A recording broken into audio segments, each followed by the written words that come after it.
The Jake Paul experiment has seemingly been put to rest as he finally has been defeated. However, Tommy Fury's victory wasn't as concrete as some may have been hoping for, and while the controversy around the decision isn't massive, I have seen a few people arguing in favor of a Jake Paul victory. So today we're going to break down the most controversial rounds, frame by frame, putting each punch that each man landed into one of three categories, which are going to be light, medium, and heavy, as well as going off of the generally accepted boxing rule set, particularly the rule set that this match was contested under, to help us determine if Tommy Fury was the rightful victor on the night. But I gotta give a massive shout out to the Weasel, as I've essentially just nabbed this idea off of him. We're just doing this concept in a boxing connotation, but nonetheless, he's the GOAT of MMA YouTube. So go check him out if you haven't heard of him already. Now, only one of the three licensed judges on the night gave that win to Jake Paul, and the discrepancies between his and the other two judges' scorecards came in the second and the fifth rounds. So I'll start with the second, and if Jake ends up being the rightful winner of the second, going off of the criteria and the judging criteria in general, we'll take a look at the fifth as well. But let's go. So right away here in the second round, both guys come out feinting extremely heavily. Eventually, Tommy Fury finds this pretty nice jab that lands pretty flush. But what this screenshot and the following screenshot don't show is the fact that Jake Paul really does roll with this shot, so that's going to make that a light strike. Then they go back to range, and Paul pops out a few jabs with nothing on them that don't really connect, just trying to help him find that range. Then he attempts to dig down to the body, but real time and frame by frame, it looks to me like Fury is able to fully avoid this punch. However, if it comes down to this one punch, we'll come back to it. Then they go back to range, and we get this jab from Fury that's partially covered up by the referee, but based on this reaction from Jake, I do believe that lands, making it another light strike for Fury. Then we get a combination from Fury here with a jab that doesn't seem to land, and then this right hand seems to just barely clip Jake on the backside. We'll count this as a light strike because Jake's moving away with it, and it doesn't land flush at all. In fact, more so just moves Jake's arm with it, so it's a close punch, but we're going to call it a light strike. Then Paul slips a jab and then lands to the first punch of this round, which is a right hand to the body. Now Paul's moving in with it, which gives it a little bit more oomph to it, but it's still a light strike. Then the two trade jabs, but look at the reaction that Fury's jab has on Jake Paul. We're going to call that one a medium strike for him and a light one for Paul. Paul then slips a jab and then lands a light strike down to the body, then misses badly with an overhand right. Paul then throws a jab down to the body of Fury that is partially parried, making it a light strike, and then Fury counters with a glancing left hook that barely hits Jake Paul on the right side of the head, making it another light strike for Fury. Fury then lands a crisp jab from range that is just barely not a medium strike, and Paul tries to dig to the body, but he misses big.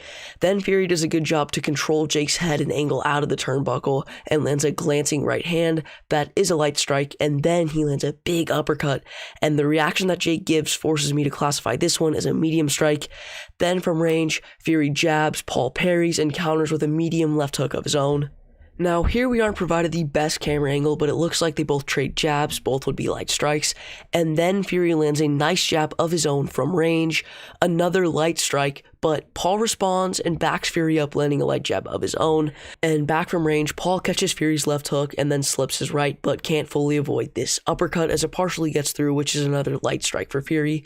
Paul then avoids another Fury hook and forces another Fury right to bounce off. Paul then catches Fury with a jab upstairs, and Fury counters with this check left hook that if Fury put a little bit more on it, would have been a medium strike, but he really just tapped Paul with that one. Paul then lands this glancing left hook that just barely catches Tommy Fury on the temple, then slips a jab from Fury and counters with his own jab. Then he just barely taps Fury with this right hand down low. I mean, it's barely even a light strike. It was so light because Tommy Fury just got out of the way of almost the entirety of the shot. Then they get in a pretty sloppy exchange with Fury landing a light jab, Paul barely connecting with one as well, and then finally Fury gets his left hook partially through the guard, making it a light strike, but if it landed flush, it would have been medium, maybe even a heavy blow. Then Paul lands a light jab and Fury counters with a light hook of his own. Next, Paul throws a monster of an overhand right that just barely misses Fury and just kind of grazes the head of Fury, making it technically land and a light strike. Then Fury counters with a big, well, I guess medium in this case, right hook that beats Paul's hands to his own face, and it's just a big medium strike for Fury. Then Paul lands a light jab, and then Fury lands a light jab following. Then Paul lands this clubbing overhand right that, I mean, realistically, it just kind of pulls Fury back into the clinch. However, for argument's sake, this is a medium strike. Likely we'll have to come back to this. Then they both trade jabs, except Fury's misses, and it seems that Paul's does land, as made evident by the posture of Tommy Fury in this exchange. Then Tommy lands this jab of his own, and the reaction given by Paul, I mean, makes it pretty evident that this one is a medium strike. Then Paul lands with a light jab down to the body, and then Paul rushes into the clinch, and Fury catches him on the way in with a light jab of his own.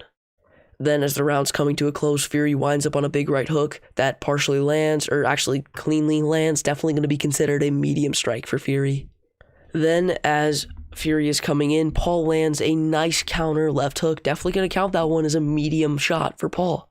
And then that was the final shot to end the round. And then that is the final score of the round. So yes, Tommy Fury was the rightful winner of this one. The judges got it right. And even if you count that punch that Jake Paul could have landed earlier on in the round, that was definitely a light strike. And yeah, well, it would even up the total strikes. Fury had an undeniable advantage in the medium strike department. He dealt more damage, and in addition to this, he had more effective defensive maneuvers in that round, and that's something that that is stated in the judging criteria. Well, it's not gone off of that much. It's still stated in the criteria, and we're going off of the criteria. Tommy Fury won that round, and since he won the second, without a doubt, Tommy Fury was the rightful victor on the night. The judges got this one right. Jake Paul deserved to lose this one. And yeah, let me know what you guys think down in the comments below. If any of your friends or anyone that you talk to say, hey man, Jake won that, man, it's a robbery, send him this video, as this is some undeniable evidence and proof that Tommy Fury technically won, punch for punch, frame by frame. Hope you guys enjoyed this analysis. If you did, hit that subscribe button and like, and yeah, I'll see you guys in the next one. Take care and peace.